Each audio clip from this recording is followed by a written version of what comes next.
Hey guys, since everybody seems to be responding to the socialization video, and that's clearly what I like to do, we're going to tell Donnie to suck it up. We're going to do some more socialization videos. And we're going to do some mildly venomous animals this time. Hey, mangrove snakes. If you were aware, I'm really into boega and mangrove snakes. I really like them.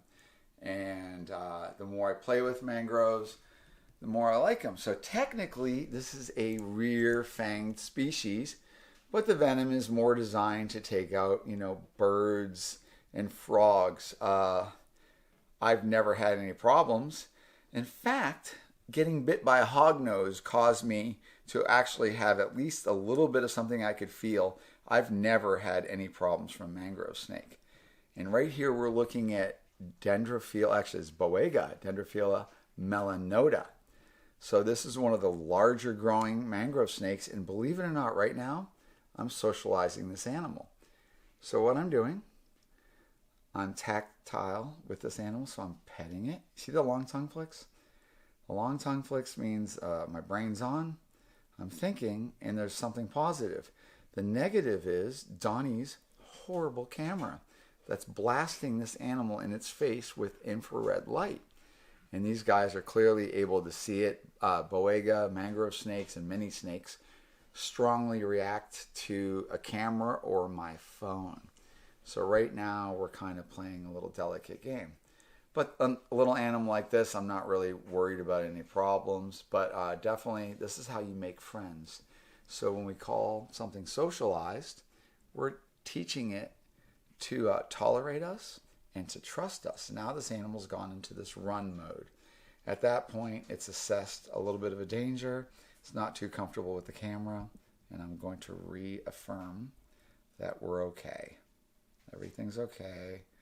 Long tongue flick. It's not opening its mouth. It's not trying to strike. Nothing's bad happening to the animal. And remember, this animal is recording this whole interaction.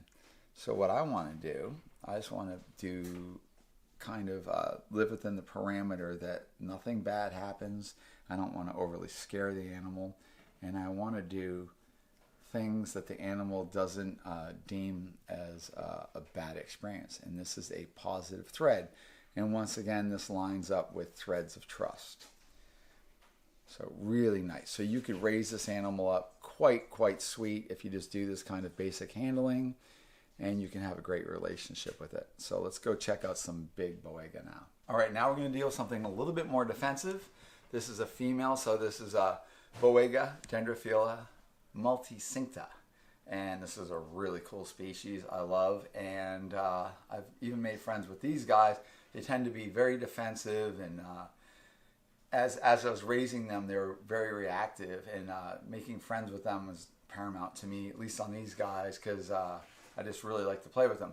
This female's actually gravid. So when they're gravid, they're going to be a bit defensive, and she's definitely defensive. So I'm going to show you how I manage that. So right here. So if I come up straight on her, she's going to feel cornered. So if I just kind of do that, long tongue flick, everything's still okay. But she's a little apprehensive. There we go. See right there? Apprehensive, the camera. Okay. See that, Donnie? You can probably even see the distinction of the eggs. So I'll bring her around. And I actually have a pretty good relationship with her, but she is very reactive right now. I just have her in this lay bin, and I'm looking forward to hopefully getting some fertile eggs from her. But what the good thing is, if I'm reading behavior, long frequent tongue flick. And the thing to know about something like this is don't make her feel cornered. And another thing, so I have an animal like this. Actually, I'll show you with an animal that's more aggro, so you can kind of get an idea. But look at how fat you are. Eggs. All right, here's going to be something that is aggro, because I've made very little effort to actually win these animals over. And it's kind of fun to play with them in their their normal state, which is psycho. So this is Boiga, Dendrophila. These are actually axanthic. Here you go, right there. So these. Whoa, jeez. That on the I ear. felt that on my hair. I didn't Yeah. realize I was in the striker range there. So you right now are being perceived as the threat. So it's always kind of nice just to see what these guys can actually behave like. And although their venom is really... Jesus Christ, man. That one got me in the hand. Yeah. Whoa, that one's angry. Okay. How come it's not biting you? What the hell? Because it's just we're going to work. So here we go. We're going to play the little game. Now it's gone into the run mode. So it's running. This is all just very defensive. Hold on. Okay. So one of the things we can do, we can slow it down by holding it up higher. And now all this guy's trying to do is find a place to get free and get away. Okay? Jesus. This one's just fun because it shows you this is what people will think of when they think of Boiga. And that's actually really, you can generally overcome this. I felt teeth on every bite it's hit me with. By Yeah.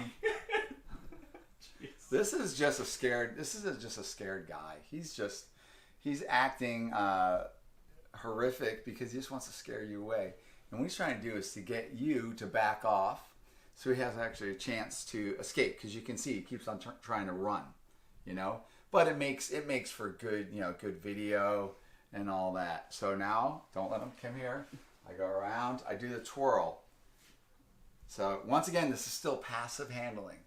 So all I want to do is I want to interact with this guy, not force my will on it, but still be able to manage the animal and still have some kind of experience. Believe it or not, I've never really had much of any bite from any of these guys. Yeah, it's definitely fun.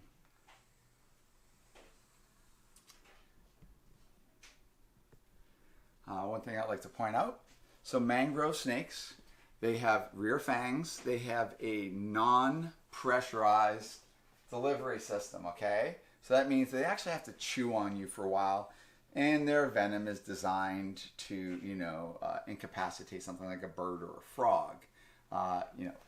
Even hognose snakes, garter snakes, and all that. Remember, venom is just modified saliva, and it's just how it, it interacts with cells or systems of their prey to incapacitate it or neutralize it. So,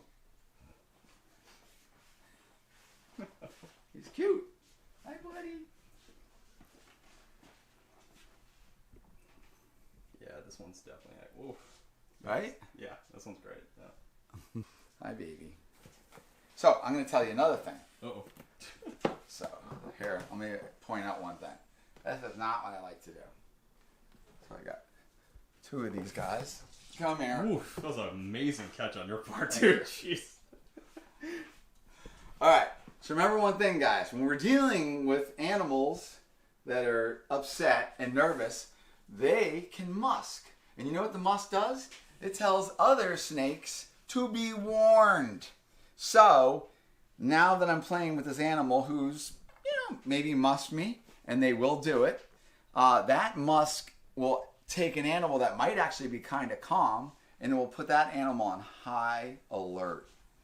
So right now, this female, she out. That's not very nice. Jesus. She doesn't know. Here you go. Biting each other. I know. This is. Come here. You see how he bit and he was chewing? Yeah. We don't like that. No, we don't like that. There's like no right way to do this, I feel. I know. He's looking for something good to bite. Hi.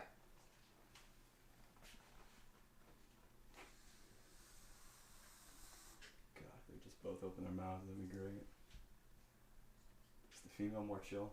Yes, she's more chill, but she's getting jazzed up because of him.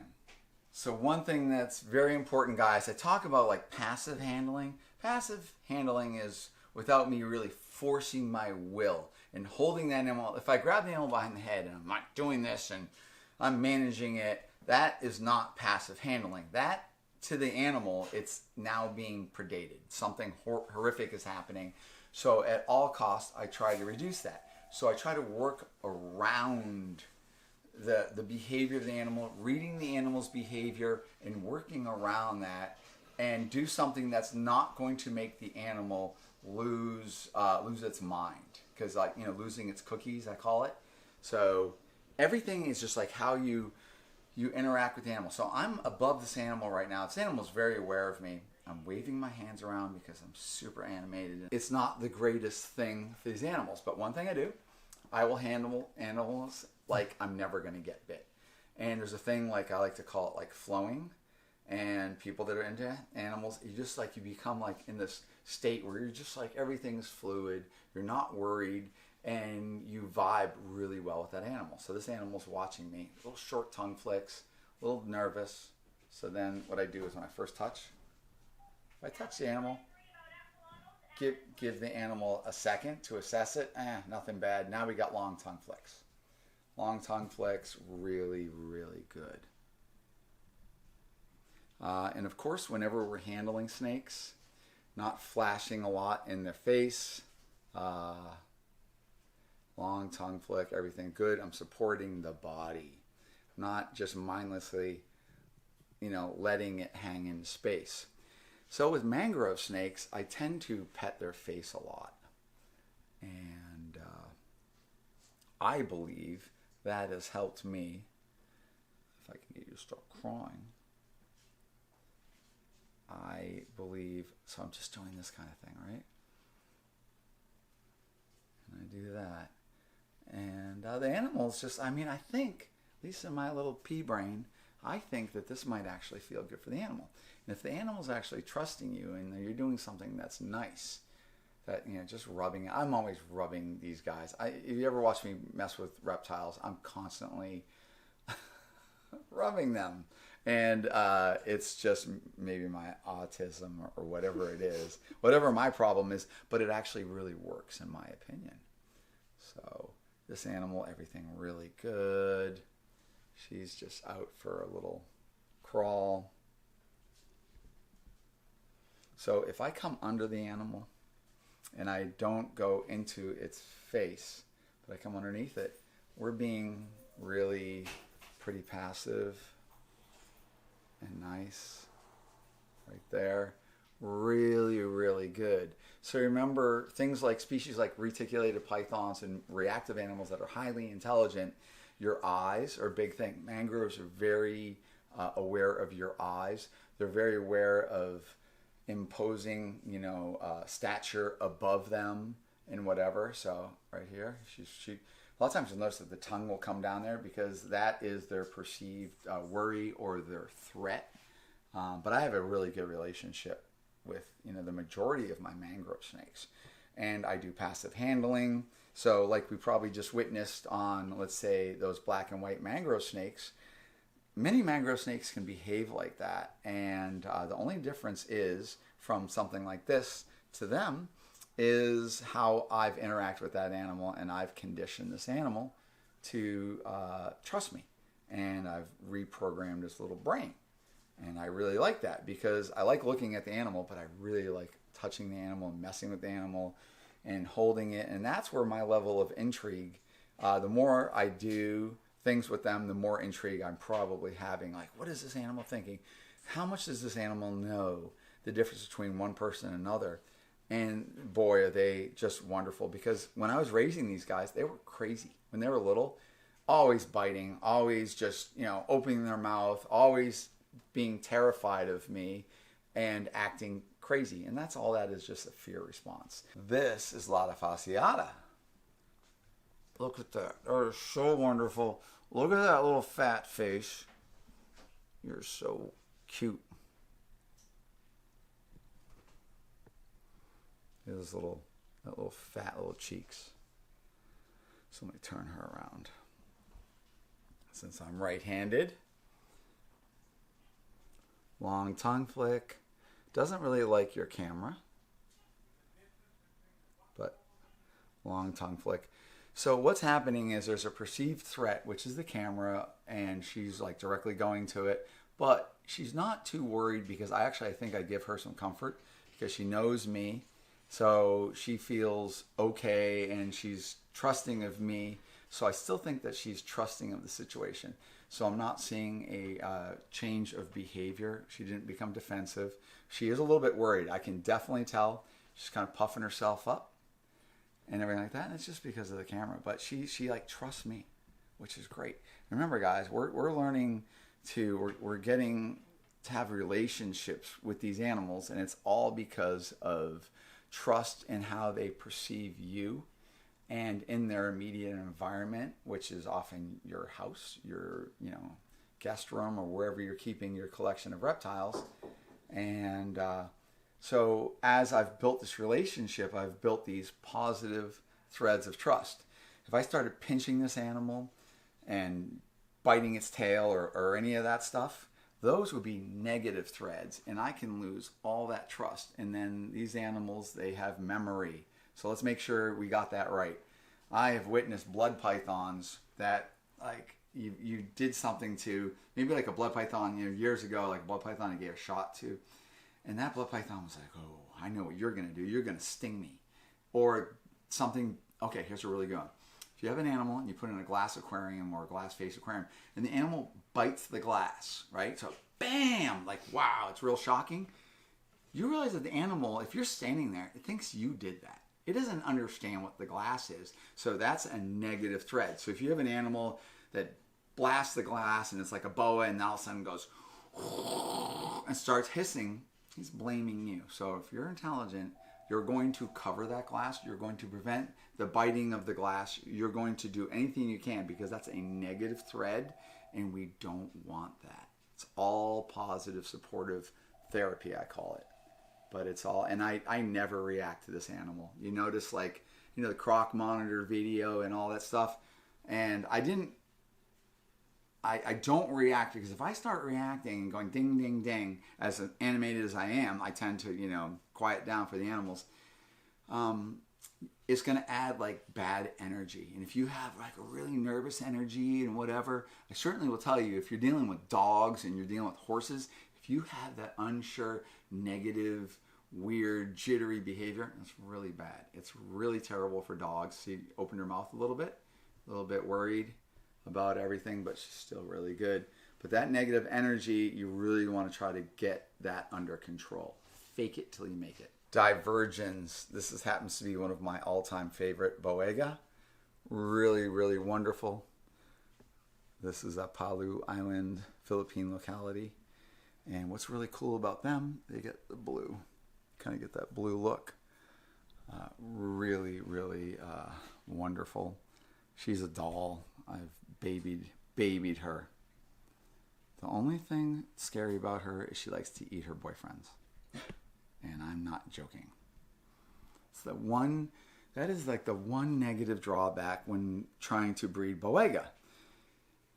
I've had multiple males eaten, and it's just shocking when you've raised something up, and then they'll be breeding, doing something, and then all of a sudden come back and she's eaten him. And they will actually eat Boega the same size as them.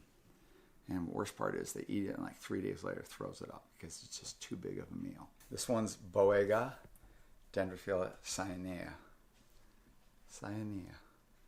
Look at her. She's just awesome. So she's flailing her tail because she's just looking to make sure that she's secure.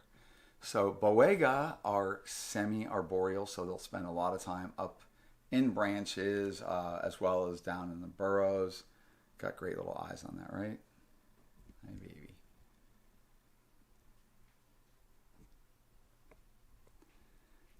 But it is my opinion that Boega are going to continue to expand in popularity. And I'm fascinated by them. They're highly reactive, but I love other species that are reactive. Reticulated pythons are reactive. Tokay geckos are reactive.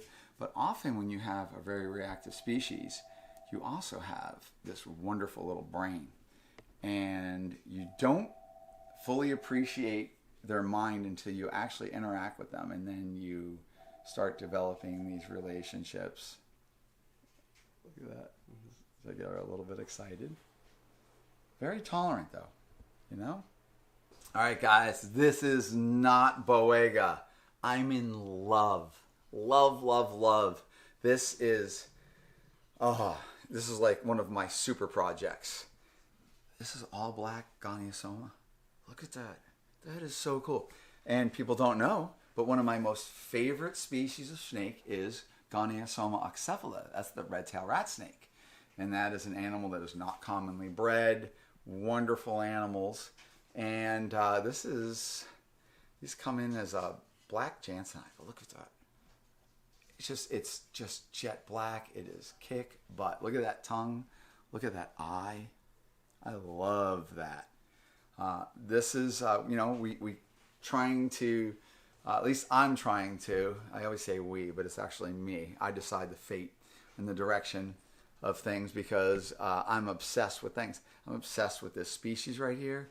Very, very cool. It has yet to been bred here in the States or actually anywhere that I know of.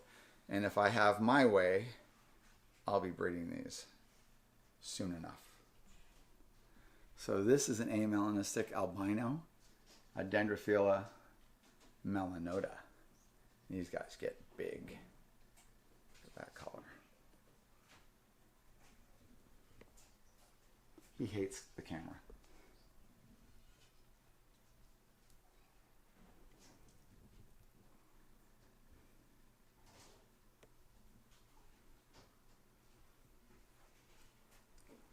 And just so you know, it's cool.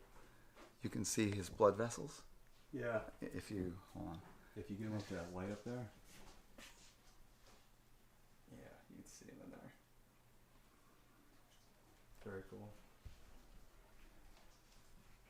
All right, guys. Once again, thank you for being interested in our channel. Obviously, thank you for being a sub. We really value that.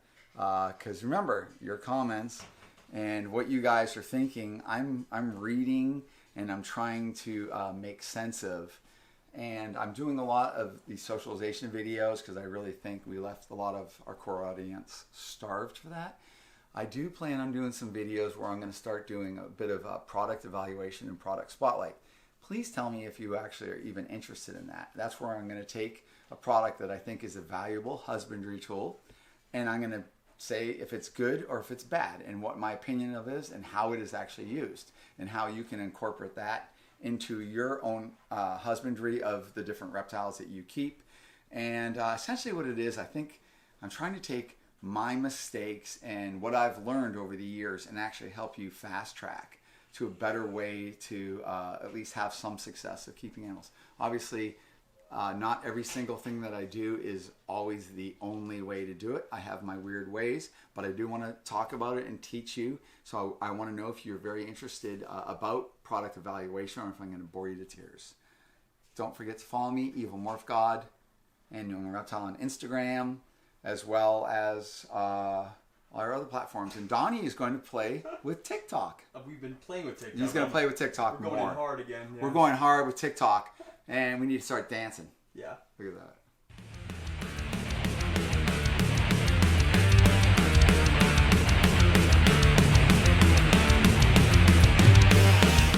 I gotta turn my camera on, dude. You didn't turn your camera on!